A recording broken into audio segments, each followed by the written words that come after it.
पंकज आर्य, आर्य वीर दल उत्तर प्रदेश की ओर से समस्त विश्ववासियों को आज के इस दीपावली पर्व की हार्दिक शुभकामनाएं प्रेषित करता हूं।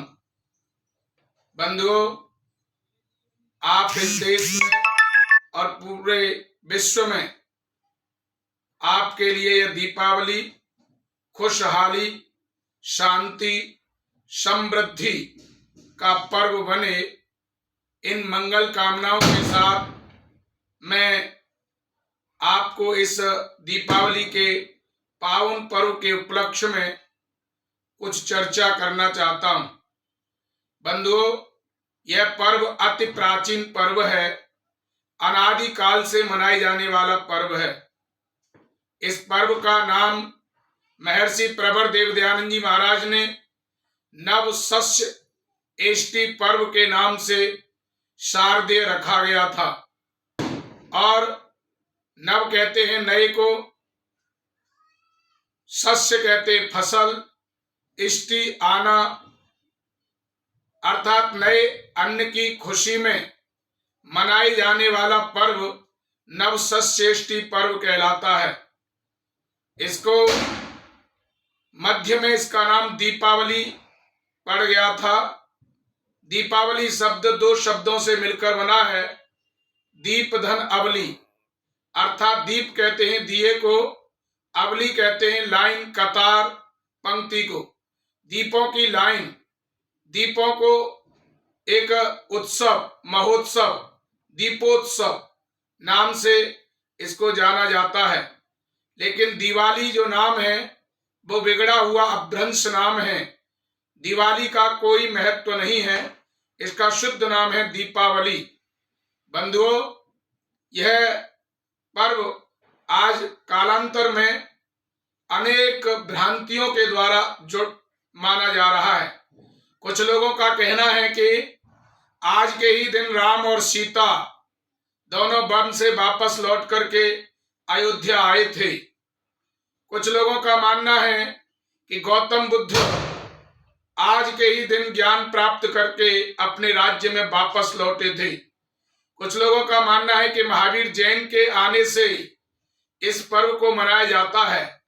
कुछ लोगों का मानना है कि दशमेश गुरु में से, जो सिखों के 10 गुरु हैं, उनमें से 6वें गुरु के आने से इस पर्व का मनाया जाता है। अनेक लोगों ने इस पर्व के लिए अन्य विचारधाराओं ने अपने अपने इष्ट देव के नाम से इस पर्व को मनाया जाने का दावा कर रहे हैं। बंधुओं, यह महावीर स्वामी से, गौतम बुद्ध से, दशमेश गुरु के 6वें गुरु से पहले और जितने भी लोग दावा करते हैं राम और सीता के वन आने से पहले भी यह पर्व मनाया जाता था। इसका मतलब है कि यह राम और सीता से पहला पर्व है।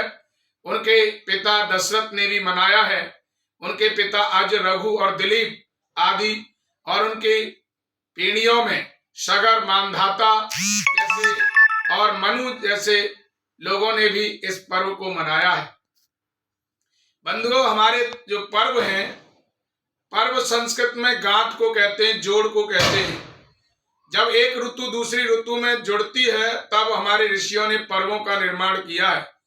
अत्यंत ही उत्साह में भरने के लिए ये पर्वों की संस्कृति है। पर्व उत्साह को कहते हैं।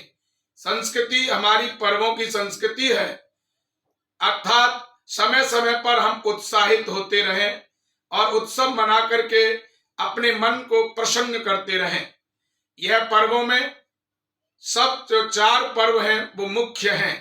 उनमें होली, दिवाली, रक्षाबंधन और विजयदशमी, ये 4 मुख्य पर्व हैं।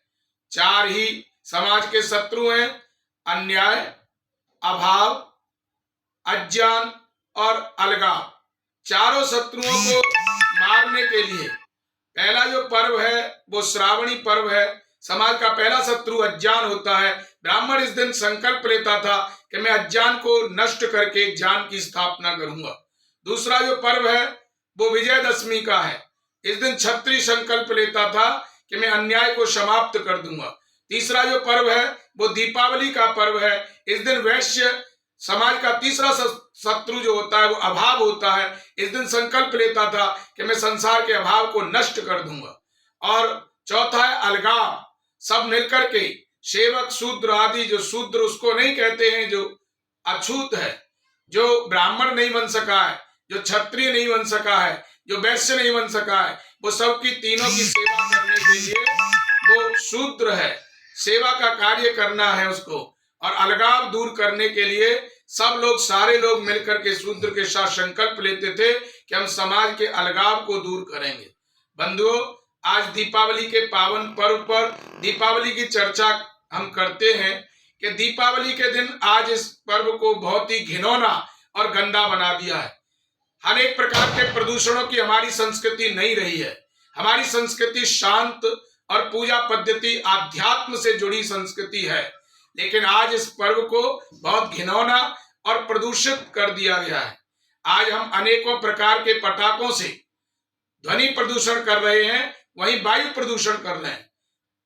वायुमंडल में अनेक प्रकार की विषैली गैसें इनसे बनती हैं, और मैं ये कहना चाहता हूं कि अर्थ प्रदूषण भी कर रहे हैं। अर्थ का दुरुपयोग करना अर्थ प्रदूषण है। तो अर्थ प्रदूषण, वायु प्रदूषण और ध्वनि प्रदूषण, तीनों प्रदूषणों के माध्यम से हम दीपावली को गंदा कर रहे हैं। दूसरे, वहीं पर कुछ लोग इस दिन जुआ खेल करके इस पर्व की, अपने पूर्वजों की, अपने ऋषि मुनियों की मान्यता को धूमिल कर रहे हैं। बड़ा दुर्भाग्य है कि हम इस दिन लक्ष्मी गणेश की पूजा करते हैं और राम और सीता को आने के लिए कहते हैं कि आज के दिन राम और सीता अयोध्या से वापस लौटे थे, लेकिन राम और सीता की कोई पूरे देश में पूजा नहीं करेगा। सब पूजा लक्ष्मी और गणेश की करेंगे। लक्ष्मी धन धान्य को कहते हैं, और मैंने पहले बता चुका हूं कि नए अन्न की खुशी में मनाई जाने वाला यह पर्व है। वेद, हमारी जो संस्कृति है, वेद का मंत्र है, मोघ मंडम विंदते अप्रचेता सत्यम ब्रवीमि वद ईशतस्य नार्यों वणम पुष्यत नो सखायाम केवलागो भवति केवलादि। अर्थात जो अकेला खाता है वो पाप खाता है। हमारी जो संस्कृति है वो मिल करके, बैठ करके, बांट करके खाने की संस्कृति है। तो अकेला जो खाता है वो पाप खाता है। ये जो मुख्य रूप से त्योहार था वो बांट करके खाने का है। आज जब हमारे यहाँ पर फसल आती है तो हम सब लोगों को बांटते थे। अपने जो सेवक लोग होते थे उनको देते थे। अपने यहाँ जो कर्मचारी काम करते थे उनको बांट करके खाते थे। अपने यहाँ पर जो आश्रित लोग थे उनको मिल बैठ करके, बांट करके, उनको फिर हम अपने घर में अपनी फसल को लेकर के आते थे। तो ये मिल बैठने बांटने का त्योहार हमसे दूसरे लोगों ने शिक्षा लेकर के मिल बैठ करके अपने पर्व मना रहे हैं, लेकिन हम क्या कर रहे हैं? हम लाखों रुपए की आतिशबाजी फूंक देते हैं, पटाखे चलाते हैं, अनेक प्रकार के प्रदूषण कर रहे हैं। मैं आपसे इस मौके पर आर्यवीरदल की ओर से अपील करना चाहता हूं, लेकिन ये सब लोग मेरी बात नहीं मानेंगे। जिनके हृदय कमजोर हैं, जो बुज़दिल हैं, जो संस्कृति से प्रेम नहीं करते हैं, जिन्हें लक्ष्मी गणेश से भी प्रेम नहीं है, वो केवल दिखाते हैं। जिन्हें राम और कृष्ण की से प्रेम कतई नहीं है, जो लोग राम और कृष्ण से प्रेम करते हैं, जिनके हृदय मजबूत हैं, वो आज के दिन संकल्प लें कि मैं प्रदूषण नहीं करूंगा। अनेक प्रकार की व्याप्त वातावरण में विषैली गैसें पैदा हो रही हैं, उनसे अनेक बीमारियां देश को खाई चली जा रही हैं। अनेक प्रकार की एलर्जी हो रही है शरीरों पर। अनेक प्रकार की रोग प्रतिरोधक जो क्षमता है वो इस प्रदूषण के कारण धीरे धीरे कम होती जा रही है। आज हम दीपावली के दिन दूसरों को जहर देना चाहते हैं, जबकि हमारे पूर्वज अमृत पिलाते थे, सबको मिल बैठ करके मिष्ठान खिलाते थे। ये संस्कृति में यज्ञों की संस्कृति है, बड़े बड़े यज्ञ होते थे। और हमारे जो पूर्वजों ने आदेश दिया, जब मौसम परिवर्तन होता है, जब ऋतु एक ऋतु दूसरी ऋतु में परिवर्तित होती है, उस समय पर बड़े बड़े यज्ञों का विधान किया है। हम अपने घरों में यज्ञ करें। आर्यवीरदल के समस्त पदाधिकारी कार्यकर्ताओं से निवेदन है कि वो दीपावली के पर्व को अपने किसी न किसी रूप में जनपद स्तर पर, गांव स्तर पर, अपने नगर स्तर पर, पार्क स्तर पर, कॉलोनी स्तर पर कहीं न कहीं हम अवश्य रूप से इस पर्व को मनाएं और लोगों को समझाएं कि ये जो दीपावली का पावन पर्व है अभी अनादिकाल से चला आ रहा है। इसको हमारे ऋषि मुनियों ने बनाया था, पवित्र उद्देश्य के साथ बनाया था, और मिल बैठ करके खाने का, मिल करके खाने का यह त्योहार है। और ये जो पर्व है ये प्रदूषण रहित करने के लिए ऋषियों ने यज्ञ लगाया, लेकिन हम ऋषियों के बिल्कुल विपरीत जा रहे हैं। आतंकवाद का पर्व मना दिया है। ऐसा लगता है कि हम आतंकवाद फैलाने वाले, अशांति का पर्व है, जबकि शांति का यह पर्व था। एक दूसरे से गले मिलते थे, एक दूसरे से अभिवादन करते थे, एक दूसरे को मिष्ठान खिलाते थे, दीपों को जला करके उसमें इतनी ताकत होती थी, जैसा इसका नाम दीपावली है। दीपों की लाइन, दीपों की पंक्ति, उससे अनेक प्रकार के विषैली गैसें दूर होती थी, अनेक प्रकार के कीटाणु जो हमारे शरीर के लिए घातक है वो अपना स्थान बदल लेते थे और वहां बस्ती से दूर चले जाते थे। इन पवित्र उद्देश्यों के साथ यह पर्व मनाया गया था। आइए हम खुशहाली लाना चाहते हैं, समृद्धि लाना चाहते हैं, रोग रहित अपना जीवन करना चाहते हैं, तो आइए ऋषियों की मान्यता पर हमें जाना पड़ेगा। ऋषि दयानंद ने इस दिन, आज के ही दिन अपने प्राण त्यागे थे और उन्होंने अंतिम समय पर कहा था, ईश्वर तेरी इच्छा पूर्ण हो। वह दीपक सदा सदा के लिए बुझ गया आज के ही दिन, लेकिन बुझते बुझते पंडित गुरुदत्त विद्यार्थी जैसे, लाला साईदास जी जैसे, स्वामी श्रद्धानंद जी जैसे अनेक ऐसे दीपकों को जला गया जो निरंतर आज इस कार्य में लगे हुए हैं। अहर्निश प्रदूषण रहित, शांति वाला, अशांत जीवन से दूर रह करके शांति की स्थापना करनी है और अनेक प्रकार से इस पर्व की पवित्रता को बनाए रखना है। इसलिए इस मिशनरी के साथ आज महर्षि दयानंद का निर्वाण दिवस है।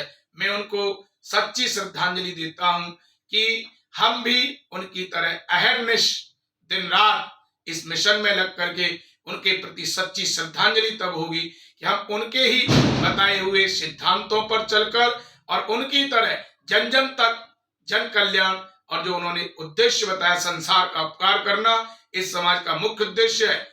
तो इस संसार के उपकार करने के लिए आर्य समाज का मुख्य उद्देश्य है, इस पर चलेंगे और लोगों को चलाएंगे। बहुत बहुत धन्यवाद। पुनः दीपावली की समस्त विश्ववासियों को एक बार आर्यवीर उत्तर प्रदेश की ओर से बहुत बहुत शुभकामनाएं, बहुत बहुत वंदन, अभिनंदन। आज के दिन इति ओम सब।